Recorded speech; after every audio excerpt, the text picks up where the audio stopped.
Las Vegas, the gambling capital of the world. In the early morning hours, the tables are still open at the MGM Grand, one of the premier hotel casinos in the city that never sleeps.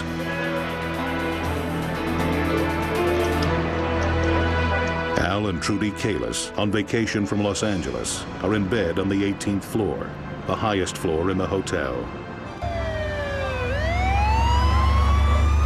At 7 in the morning, they awake to sounds of sirens and the smell of smoke. We opened up the door, and the hall was filled with smoke. It was that quick. As 3,000 guests wake up to the nightmare of a hotel on fire, panicked people crowd onto their balconies to escape the choking smoke. But Al and Trudy don't have that option. The handle was broken. There was a maintenance card on it saying, "Door doesn't open." A real revelation to me in the middle of this fire. Like dozens of others, the Kalises are trapped in their room and rapidly running out of fresh air. I literally couldn't get enough oxygen, and I was smelling only smoke, and I was breathless. And at that moment, I had the sense that this might be my passage out. Many guests make the fatal error of rushing out of their rooms and into toxic, smoke-filled corridors. Overcome by the fumes, they try to return, but the doors have locked behind them.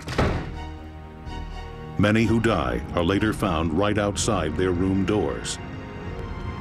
Although they are gasping for air, the Kalises stay in their room, and eventually Al smashes a tiny window to breathe through. We laid on the floor with our face stuck out that window and pulled the blackout draperies around us so that we could keep out as much smoke that was coming into the room as we could. And we watched the activities down below. They watch as firefighters extend long ladders up to the hotel windows and help terrified victims inch their way to safety.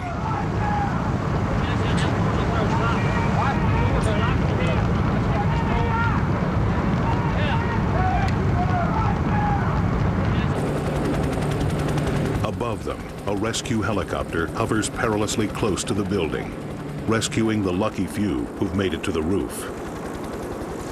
The skillful helicopter crew manages to pluck victims from upper floor balconies, but there's no way of reaching people still trapped in their rooms. Firefighters' ladders fall agonizingly short of the 18th floor, where Al and Trudy's situation is getting more desperate by the second. Smoke from the fire is shooting up the elevator shafts straight to the 18th floor. It is sucked into the hotel's air conditioning system, and fans are blowing the acrid fumes throughout the poorly ventilated upper floors. Rescuers in the street below try to calm the trapped guests. Stay back away from the windows! Do not attempt to jump from the windows! Firefighters redouble their efforts to bring the blaze on the MGM's lower floors under control and to clear a path to the desperate victims on the top floor of this deadly inferno. When we return, Al and Trudy have one final chance to get out of this gambler's paradise alive. As the trapped Las Vegas guests cling to their lives, firefighters find the heart of the inferno in the delicatessen on the ground floor of the MGM.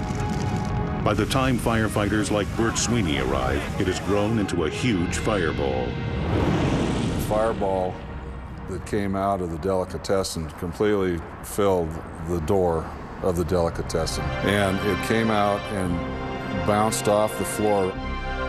The firefighters race to escape the speeding ball of flame, but they can't outrun the heat.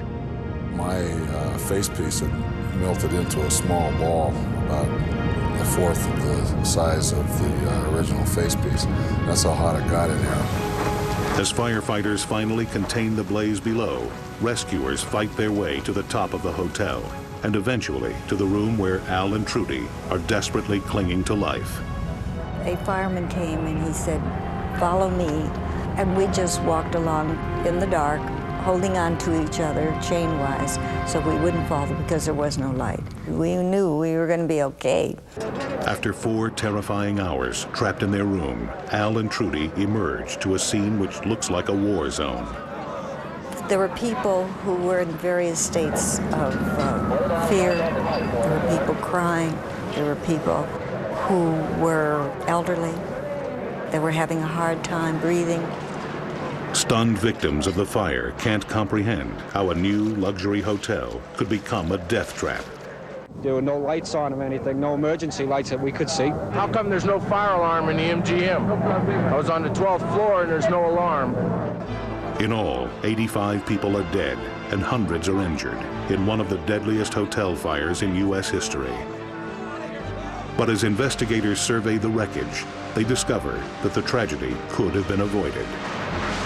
Fire investigators trace the source of the blaze to faulty wiring in the delicatessen refrigerator. Because of lax fire regulations, most of the MGM was not equipped with water sprinklers. The fire had ample opportunity to rage out of control. And to make matters worse, when the blaze first broke out, a member of the hotel staff switched the fire alarms off, thinking they were triggered by mistake. The MGM Grand was rebuilt and is now called Bally's. It boasts one of the most advanced fire safety systems in the country, with hotel employees monitoring high-tech fire sensors. Supervisor Mary McCall says this multi-million-dollar computer system will forestall any repeat of the 1980 disaster. During a fire, the computer will automatically unlock the doors so that the guests can get in, and also, if need be, they can get back out on any floor that they would have to escape from. As a result of this tragedy, much stricter fire codes were enacted throughout the United States. Today, smoke alarms and sprinkler systems are mandatory in all high-rise buildings. The Kalises say most of the traumatic memories have faded.